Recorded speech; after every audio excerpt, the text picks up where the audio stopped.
Najslabše, kar lahko storimo za svoje otroke, je, da jim v prvih letih življenja ponudimo sladkarije, slane prigrizke, hitro hrano in podobna visoko predelana živila.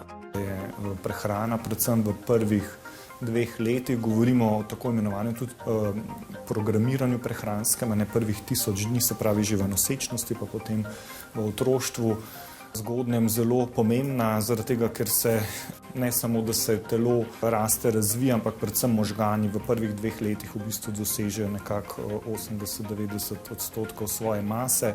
Slano, mastno in sladko na nek način, če pretiravamo in to uživamo prepogosto, kar se velikokrat otrokom daje, predvsem kakšni stari starši zelo hitro postrežejo z takimi nezdravimi prigrizki. To lahko seveda negativno vpliva na zdravje in kvaliteto življenja tega otroka. Ne gre samo za zmanjšanje kognitivnih sposobnosti, poveča se tudi tveganje za številne kronične bolezni, ki so posledica nezdrave prehrane. Od debelosti in sladkorne bolezni do črevesnih težav in depresije. Temu so bolj izpostavljeni otroci socialno šibkejšega okolja, ki si težje privoščijo zdrave obroke. Je pa dobro to, da so možgani plastični, se pravi, da lahko za neko spremembo prehrane na dobro vplivamo, da se ta razvoj premakne v boljšo smer. Samo zaradi prehrane sicer ne bomo postali jedrski fiziki, lahko pa z nekaterimi živili vendarle spodbujamo svoje kognitivne sposobnosti. Je že prehrana nosečnice dejansko pomembna, predvsem v tem smislu, da zaužije dovolj malih mastnih morskih rib.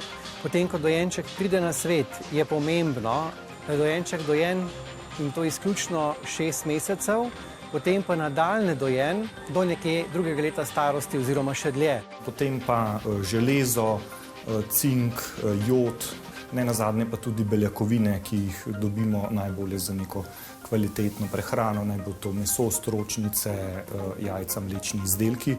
Nasproten učinek pa imajo, kot že omenjeno, visoko predelana živila, pogosto polna umetnih arom, barvil in emulgatorjev. Ta so narejena za spodbujanje odvisnosti, zato bi jih morali obravnavati kot cigarete ali alkohol in za njih zahtevati strožjo regulacijo, so prepričani raziskovalci iz 3 ameriških univerz. Da so visoko predelana živila narejena zato, da zasvojijo, je na lastni koži izkusil tudi eden od sodelujočih v raziskavi. Ko jih je nehal uživati, se mu je svet spremenil. It's like fog lifting. You go from living in this fog and thinking that's normal, and suddenly that's all stripped away and you realise that actually I now feel a hell of a lot better. Mentally, physically, you feel great. Bi morala biti torej visoko predelana živila označena podobno kot alkoholni izdelki ali tobak? Ko komuniciramo, bomo rekli, te trditve z laično publiko, in včasih mogoče zmanjka sporočilo zakaj. In predvsem tukaj bi naslovil mlade oziroma najstnike, ko zelo hitro lahko reče, ok, če to zdaj škoduje zdravju, potem tega absolutno ne uživamo in potem imamo lahko zelo hiter problem, ki mu rečemo motnja hranjenja. Tako da iz tega vidika imam zadržke.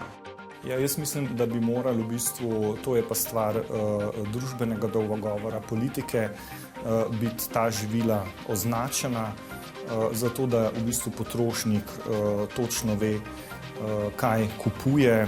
Ne glede na dokaze pa so v živilski industriji zelo izvirni pri tem, da nezdrava živila niso označena kot taka in za zdaj jim to uspeva. Zato je pomembno, da se o zdravem načinu prehranjevanja izobrazimo sami, ter da zdrave in cenovno dostopne obroke ponujajo javne ustanove, kot so vrtci in šole.